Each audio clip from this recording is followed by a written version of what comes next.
Another week has come and gone.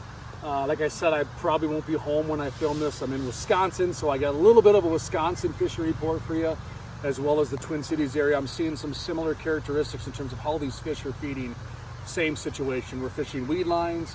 We're fishing undercover by docks. The lake we've been fishing lately has been kind of stained water, so we've been fishing more erratic baits like swim jigs, chatterbaits, or something bright and flashy. Let me show you some of the offerings that we're fishing to catch these fish, and some things that we've been doing. So for starters, we've been catching a lot of fish on that finesse jig from All Terrain. You know that's one of my favorites. I use it all the time, but we've shortened it. You can see I've actually taken a little bit off the top to shorten that craw bait. That's the pocket craw from Mr. Twister on top of that finesse jig from All Terrain, and it's a smaller profile.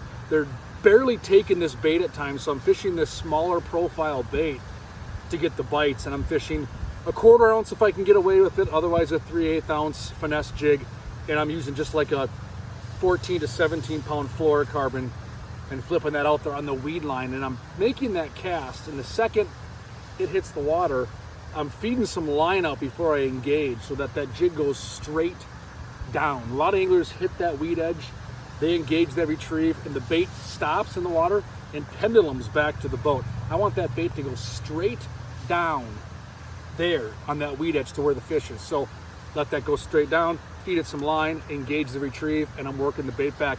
90% of my fish come on that fall or right when it hits the base of that. You're gonna fish the jig worm the exact same way. So even if you're jig worm fishing, you're gonna do the same thing. And in terms of a jig worm, I'm just fishing a Mighty Head. 1/8 ounce has been my go-to, and I'm using a Pocket Phenom, a Phenom worm, or a Berkeley Power worm, wherever it might be on that jig worm. And you're fishing that in the same exact manner I just told you. You're gonna hit the weed line, you're gonna let it go all the way down, and you're gonna work it slowly back to the boat. And hook sets are free. You think you got a fish, set the hook, bring it back home. So 2 easy ways to catch fish on weed lines. Deep weed line seems to be important right now on where we're catching these fish. Another way we're catching fish, swim jig. I've been throwing a swim jig now for months. It's been one of my go-tos from May all the way until now. We're in mid-August, and I'll fish it right into the fall months. I'm fishing a 14 or 17 pound fluorocarbon. I'm fishing that Shimano DC Corrado. It's fun to fish this reel because it just can sail this 1/4 ounce or 3/8 ounce bait 30, 40 yards. It seems like it can sail across the water. I'm fishing a paddle tail on the back of that. And that's just a bait where I can cover water effectively, cast in between docks, let it sink in between the weed pockets, work it around inside weed lines, outside weed edge. I can even slow work it through lily pads, and I'm fishing like a 7-foot medium heavy or even heavy action rod because I've been horsing some of these fish through heavier cover. So swim jig's been super effective. We've caught bass on this, both smallmouth and largemouth, northern pike, muskies are trying to swipe at this. Just a fun all-around bait to go out fishing. Just get between the docks, weed lines, shorelines, cast away with the swim jig. Obviously chatterbaits, wacky rigs are catching fish. Another bait I'm catching a bunch of fish on right now, and it's super fun to fish. The Tokyo rig. That VMC Tokyo rig is kind of taking the industry kind of by storm. It's just a system where you have a stem, you can put your desired weight, bullet weight on there, and then it comes with a variety of hook options. I'm fishing a 3/0 worm hook here and a Mr. Twister pocket craw. I'm fishing that black chartreuse tail.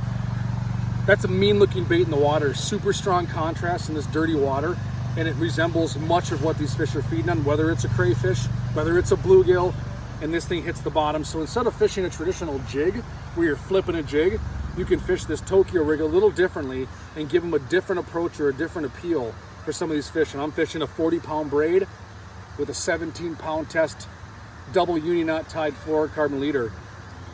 Got your favorite reel on there. I'm fishing a Shimano CI4 Chronarch, medium heavy action flipping rod, and away I go. I can cover water, everything from 2, 3, 4 feet of water. I even caught fish out in 15, 16 feet on the weed lines with this bait. So that Tokyo rig's a fun way to change things up if you don't want to fish a traditional jig. So try that as well. And then of course, one of our bigger bites the last week has come on a frog. A lot of the fish are stacked deep in those thick lily pads. You'll see the fish blow up on it, or you'll see them moving around bait fish. I come through that area with the frog, and I'm fishing just a spro frog. I fish the junior series. I like that smaller profile than the standard one or the big one. It doesn't take much for the fish to suck this in. You can see how beat up that is. It's caught a few fish. And I'm fishing it nice and slow. I think too many anglers fish the frog too fast. You make that cast to where you want it, you pop it, you pause it. You pop it, you pause it. Tough to watch on camera. That's how you have to fish this bait. So you're gonna work it out there, work it through those lily pads, let it sit, let the fish come and take it, and I tell you, if there's a fish there, they're gonna take it. So the big bite has come on the frog this last week. So I know I'm throwing a lot at you in terms of presentations and how we're catching them, but that's just how it is. The last 2 days of fishing, we struggled to really windmill fish on one spot. It's stick and move, stick and move. We put a lot of spots, hit a lot of waypoints, chasing down fish, catch one here, catch one there, especially if you're chasing bigger fish. The deep bite, the coontail bite's still going. I just haven't really pounded Tonka much this last week. We've been moving around a little more, Chisago area, out here, over here in Wisconsin, chasing fish. But we're seeing some of the same patterns hold true. So get out there, chase down some fish, have some fun, and fish prime time, sun up, sun down, because it's super hot and humid out and gross. Otherwise, catch some fish. We'll catch you next week. August is flying by. Summer needs to slow down. We got to get more fishing in. Come on, time, slow down so we can catch more fish. Otherwise, see you next week. Go out there and catch them.